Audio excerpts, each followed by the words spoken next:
온디바이스 AI 관련주로 대장주 노릇을 하고 있는 제주반도체에 대해서 한번 얘기를 해보려고 합니다. 제주반도체가 지난 금요일에도 엄청나게 급등을 했죠. 온디바이스 AI 관련주의 모멘텀이 계속되고 있기 때문인데, 그날 공개된 여러 가지 뉴스들이 있었는데 그 중에 하나는 애플이 이 관련된 코딩을 할 수 있는 프레임워크나 라이브러리를 공개했습니다. 이번에 공개된 거는 온디바이스 AI를 구축할 수 있는 그런 기술이라고 생각하시면 되겠습니다. 온디바이스 AI에 대해서 잠깐 설명을 드리자면, 우리가 흔히 아는 챗GPT 같은 경우에는 내가 질문을 보내면 서버로 갑니다. 통신을 통해 가지고 서버에 있는 수많은 데이터 중에서 필요한 답변을 찾아 가지고 다시 나한테 답변을 해주는 방식인데, 이 온디바이스 AI 같은 경우에는 핸드폰이면 핸드폰, 자동차면 자동차, 거기 안에 AI가 들어가져 있고 어디 서버를 거치거나 그런 게 아니라 내가 어떤 질문이나 어떤 명령을 했을 때 그 안에서 명령을 수행해서 답변을 주는, 혹은 명령을 수행해주는 그런 장치라고 생각하시면 되겠습니다. 일반적으로 데이터는 더 적겠지만 이게 필요한 상황이 있거든요. 그 부분에 대해서 자세한 게 궁금하시면 포스팅을 참고를 해보시고요. 온디바이스 AI 관련주 중에서도 여러 가지 종목들이 있는데, 궁금하시면 마찬가지로 설명란에다가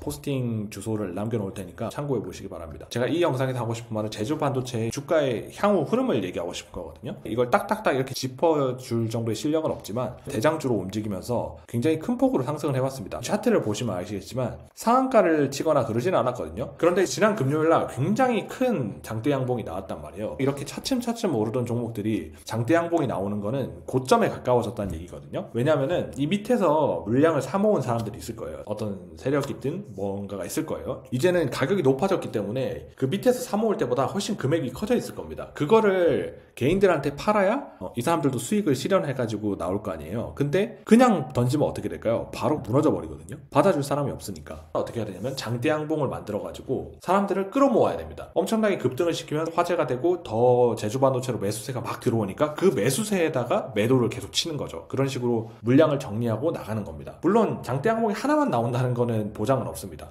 경우에 따라서 2, 3일 연속으로 상승을 할 수도 있어요. 하지만은 이미 장대 양봉이 한번 나왔기 때문에 이 고점 상태에서 여기 보시면 중간에 이렇게 쉬어가잖아요. 이렇게 쉬어갈 수는 없습니다. 쉬어가게 되면 이미 사람들이 많이 수익이기 때문에 쉬어가는 걸 보지를 못해요. 아, 이제 안 오르나? 던져버리거든요. 매도세가 나오기 때문에 쉬어가는 현상은 일어날 수가 없습니다. 엄청난 매수세로 주가가 더 올라가거나 아니면 차익 실현 물량에 밀려가지고 하락하거나, 이 두 가지만 남았다고 저는 생각을 하고 있거든요. 그렇다고 해서 이 종목이 엄청나게 급락을 해서 원래 자리에 돌아갈 것이다 이런 건 아니에요. 이만큼 상승하는 동안 엄청나게 많은 사람들이 모였고 관심도 모였기 때문에 충분히 하락하게 되면 다시 분명히 반발 매수세로 인해 가지고 상승하게 될 거라고 저는 생각합니다. 그래서 저는 그 반등을 노릴 생각이고요. 왜냐하면 온디바이스 AI라는 모멘텀이 아직 죽지가 않았거든요. 쟤를 또 살아있는 종목이고 충분히 하락 구간에서 노려볼 수 있다. 하지만 현재는 고점이기 때문에 여기서 덤벼들기는 어렵고, 눌림을 줘가지고 어느 정도 충분히 어떤 구간에 오면은 그때부터 저는 사모을 생각입니다. 고점이 어디서 형성될지는 모르겠지만 고점 대비 한 40% 정도 수준부터 모아가면 안정적이지 않을까라는 생각이 드네요. 오늘 영상은 여기까지고요. 시청해주셔서 감사합니다.